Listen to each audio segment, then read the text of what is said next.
Halo semuanya, nama saya Dede Nursofa Ahmadullah dengan NIM 26021329993. Saat ini saya akan mempresentasikan mengenai bisnis di industri F&B yaitu Starbucks. Nah, Starbucks itu sendiri merupakan jaringan kedai kopi yang berasal dari Amerika dan sudah multinasional, di mana Starbucks ini sudah memiliki banyak gerai hampir di seluruh dunia. Proses bisnis pada Starbucks itu mulai dari pengadaan bahan baku, pemrosesan dan produksi, distribusi, dan pada ketiga tahap ini itu sudah menjadi wewenang dari tim Starbucksnya, mulai dari supply chain management, quality control, dan sustainability team.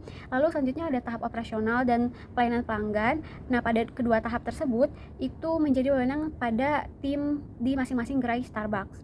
Lalu yang terakhir ada tim feedback dan improvement, ada tahapan feedback dan improvement, di mana pada tahapan ini tim Starbucks di gerai itu mengumpulkan feedback dari pelanggan, mulai dari ulasan di sosial media maupun feedback dari aplikasi, agar mereka dapat meningkatkan kualitas dari pelayanan dan produk mereka itu sendiri.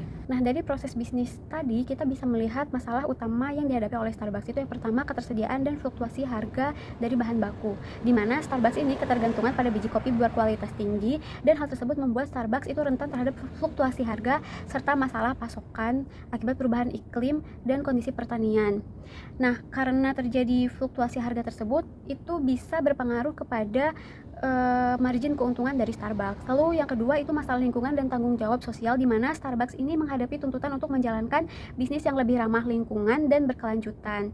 Selain itu, Starbucks juga harus memperhatikan isu-isu sosial yang terjadi, karena hal tersebut itu berpengaruh kepada brand image yang telah dibangun oleh Starbucks. Lalu yang ketiga itu inovasi teknologi dan adaptasi digital, di mana Starbucks perlu terus berinovasi dalam teknologi seperti aplikasi dan pembayaran digital, serta Starbucks harus menjaga data keamanan pelanggan supaya tetap bisa bersaing di pasar dan tetap relevan di industri.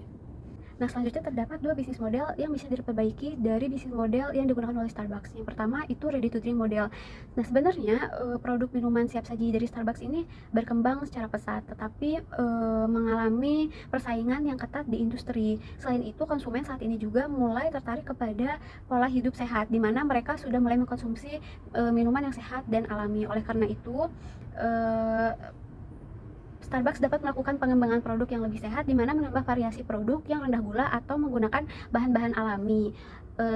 Starbucks juga bisa melakukan inovasi rasa dan kemasan, di mana menyajikan inovasi rasa yang baru dan disesuaikan dengan selera pasar lokal. Selain itu, kemasan yang digunakan juga bisa menggunakan bahan yang ramah lingkungan dan mudah dibawa kemana-mana, sehingga dapat meningkatkan daya tarik di kalangan konsumen usia muda.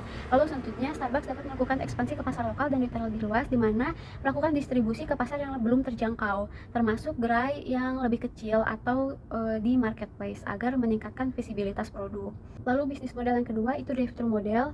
Nah, sebenarnya model drive-thru itu memiliki potensi yang besar, tetapi layanan drive-thru dari Starbucks ini seringkali menghadapi tantangan dari segi waktu, terutama pada jam sibuk. Dan hal tersebut dapat mengurangi kepuasan pelanggan dan efisiensi pelayanan. Oleh karena itu, Starbucks dapat melakukan teknologi peningkatan layanan dengan menggunakan pesanan berbasis aplikasi yang langsung terhubung dengan layanan drive-thru untuk meminimalkan waktu tunggu. Selain itu, Starbucks juga dapat memanfaatkan AI untuk mempercepat proses pemesanan.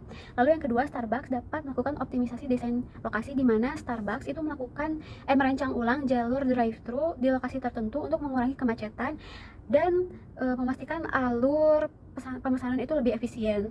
Lalu selanjutnya personalisasi pesanan drive-thru, di mana Starbucks itu dapat menambahkan fitur yang memungkinkan pelanggan memesan pesanan favorit mereka langsung dari aplikasi, sehingga waktu untuk membuat dan memproses pesanan itu berkurang. Lalu yang keempat, inovasi rasa dan kemasan, di mana Starbucks dapat menyajikan inovasi rasa baru yang disesuaikan dengan selera pasar lokal dan menggunakan kemasan ramah lingkungan dan mudah dibawa kemana-mana.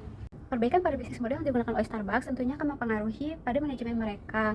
Pada manajemen di Starbucks itu akan mengalami perubahan. Nah, terdapat 5 tahapan agar perubahan manajemen terjadi secara efektif dan efisien. Yang pertama, positioning value, di mana Starbucks ini menerapkan nilai inti perubahan.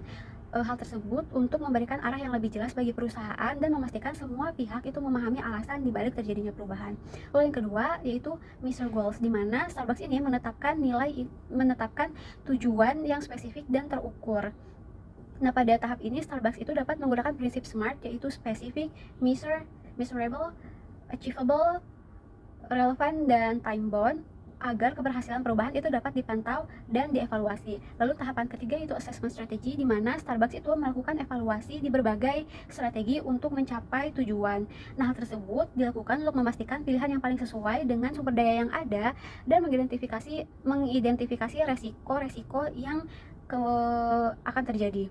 Lalu yang keempat itu action level to level, di mana Starbucks mendefinisikan tindakan yang akan mereka lakukan pada setiap level organisasi, mulai dari manajemen hingga staf operasional.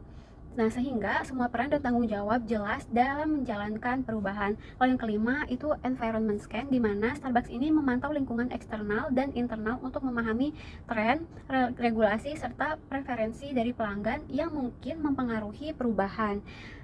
Memastikan langkah-langkah yang dilakukan oleh Starbucks itu relevan dan kompetitif di industri. Cukup sekian presentasi dari saya, terima kasih.